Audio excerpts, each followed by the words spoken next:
Alain, propos d'un Normand. Les astres modèles. Hier soir, la grande ourse s'allongeait sur le bord de l'horizon.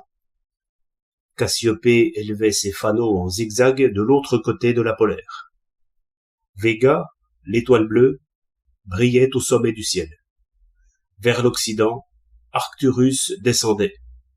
Entre les deux, on voyait la couronne et sa perle. Au levant s'étendait la longue Andromède, d'où tombaient, plus au nord, les étoiles de Persée, comme un collier rompu. Ces noms sont anciens, mais ces parures du ciel sont plus anciennes que les noms.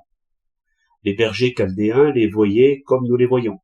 En cette saison, à cette même heure, la première de la nuit, Virgile pouvait les voir sortir de la mer ou s'y plonger, comme les avait vus le pilote d'Énée. Quand on ramène les yeux sur cette terre, où tout a changé, où tout change si vite d'instant en instant, il est impossible qu'un si grand contraste ne secoue pas la pensée jusque dans son fond. Le torrent se déchire sur le roc lui-même s'en va en sable. À peine les pics granitiques montrent-ils, par leur forme, qu'ils résistent à la neige et aux pluies, mais ces talus calcaires, ventrus, rayés d'argile, on les verrait couler presque comme de l'eau, si l'on vivait seulement un peu plus lentement et si 10 siècles valaient une seconde. Nos passions changent comme des reflets sur l'eau, et nos désirs dévorent le temps à venir. Mais si nous regardons de nouveau les étoiles, les temps sont soudain abolis. Nous voyons l'ordre et l'éternité.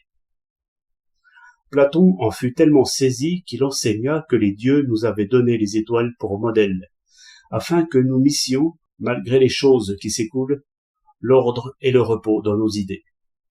S'il parlait en poète, et s'il croyait au fond que c'est nous-mêmes qui sommes des dieux d'un instant, c'est ce qu'on ne peut pas savoir, car il avait l'art de sourire pour les nourrices et les petits-enfants pendant qu'il parlait à des hommes.